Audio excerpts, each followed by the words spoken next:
Alright, looks like the website Video Gamer just got its comeuppance for trying to use AI, as this legacy games media website just got removed from Google after pivoting to AI-generated articles. I guess go AI, go broke is the new catchphrase. Let's talk about it. Shoutouts to thegamer.com for this article. Video Gamer is a games media site originally founded in 2004 by two university friends, Adam McCann and Tom Orey. In the volatile games media business, 2 decades are enough for something to be considered legacy, quote-unquote. And until recently, the Video Gamer brand was rallying around a string of original interviews and excellent reporting. And yeah, he's absolutely right. I remember using this website back in my teens, like way back in middle school. But now, it's a shell of its former self. Then, the site was acquired by Clickout Media, a Maltese company with ties to gambling and cryptocurrency. That's a really great sign. And before long, many of the editors responsible for the Video Gamer's recent uptick were gone. Shortly after, the rest of the staff was ejected in a bold pivot towards a site completely occupied by AI-generated articles and fake editors. And yeah, that's actually true. I actually covered these guys last week or maybe the week before because they had a Resident Evil 9 review that was very obviously written by AI. Video Gamer is functionally dead. There's a whole bunch of Twitter accounts of authors, quote unquote, for the articles from this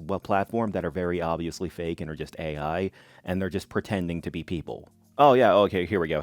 He's actually... Oh my gosh, the article is actually talking about what I just brought up.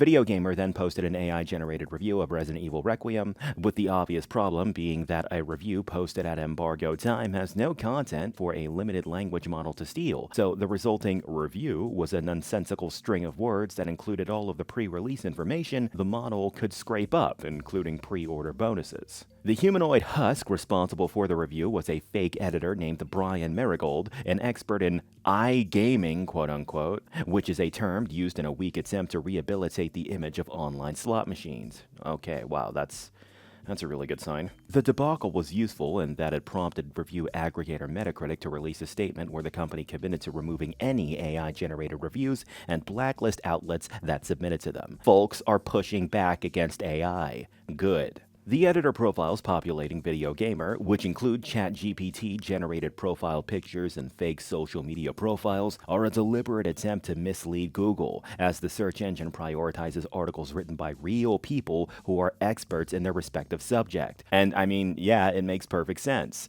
Why in the world would Google make a conscious decision to willingly put AI slop misinformation into their search engine when Google has its own built-in AI search results? Now, the reason why Google decided to wipe them off of their search engine isn't necessarily because, okay, we hate AI, you need to get out of here. Obviously, Google is not like anti-AI 100%. They literally have AI search results for their search toolbar now, so you can't even think that. The real reason why is actually because in a previous video, I discussed an article where thousands of authors were publishing empty books in protest of AI using their work, right? The reason why they did that parallels to what's going on down here. When it comes to literature or written-based information, AI can steal that very easily. You see, the bigwig companies aren't paying attention or caring about the fact that AI is stealing artwork because the long-term consequences of it for them, those bigwig pieces of shit, yeah, they aren't affected by it that much. But compare that to when AI is being in their active search results, you see that presents a problem. I believe the term specifically is called AI digital inbreeding, often referred to as model collapse or autophagy. It's a phenomenon where generative AI models become progressively degraded, less diverse, and less accurate over time because they are trained on data generated by previous AI models rather than fresh, human-created content. And on top of that being the real reason why Google removed Video Gamer off of their search engine, it also shows off how genuinely parasitic AI is. It literally has no ability to grow without human interaction and absorbing human experience. Pretty vile if you think about it.